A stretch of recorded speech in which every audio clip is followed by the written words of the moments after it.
যখন কোনো লোক অন্যের কাজে নিজের শ্রম বিনিয়োগ করে তখন তাকে শ্রমিক বলে।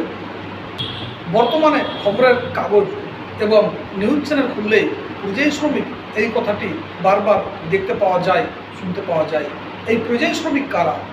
যারা নিজের অঞ্চল ছেড়ে অন্য জায়গাতে গিয়ে নিজের শ্রম বিনিয়োগ করে তখন তাকে পরিযায়ী শ্রমিক বলে। এই পরিযায়ী শ্রমিক বিভিন্ন রকমের হতে পারে, যেমন এরা সফটওয়্যার ইঞ্জিনিয়ার হতে পারে, এরা ইলেকট্রনিক্স ইঞ্জিনিয়ার হতে পারে, এরা বিভিন্ন বিজ্ঞান বিভাগে কাজ করতে পারে, এরা রাস্তায় কাজ করতে পারে, রেলে কাজ করতে পারে, এরা রাজমিস্ত্রির কাজ করতে পারে। চর্চার পর্চার আপত্তি এইখানে নয়, তারা কেন বাইরে যাবে।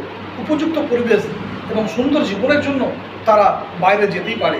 কিন্তু চর্চার পর্চার প্রশ্ন হচ্ছে এই জায়গাটাতে, যখন কোনো পরিযায়ী শ্রমিক বাইরে কাজ করতে যায় তখন সেই রাজ্যের মুখ্যমন্ত্রী এবং সেই রাজ্য সরকারের কাছে তাদের কোনো ডেটা থাকে কি থাকে না। যে রাজ্যে যায় সেই রাজ্য সরকারের কাছে তাদের কোনো ডেটা থাকে কি থাকে না। চর্চা পর্চার প্রশ্ন এই জায়গাটা তো যে এই সমস্ত পরিযায়ী শ্রমিকের ডেটা কেন্দ্রীয় সরকারের কাছে আছে কি নেই। দুঃখের বিষয় হলেও সত্য, এই সমস্ত পরিযায়ী শ্রমিকের সরকারের কাছে সঠিক কোনো ডেটা নেই। আর এই সঠিক ডেটা না থাকার কারণে বিভিন্ন জায়গাতে এই সমস্ত পরিযায়ী শ্রমিকদের হেনস্থার মুখে পড়তে হয়।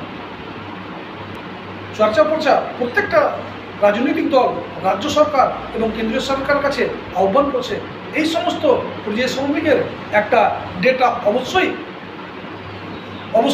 সরকারের কাছে থাকতে হবে, রাখতে হবে এবং এই সমস্ত পরিযায়ী শ্রমিকদের উপযুক্ত ব্যবস্থার মাধ্যমে বিশেষ সময়ে এদের পাশে এসে দাঁড়াতে হবে।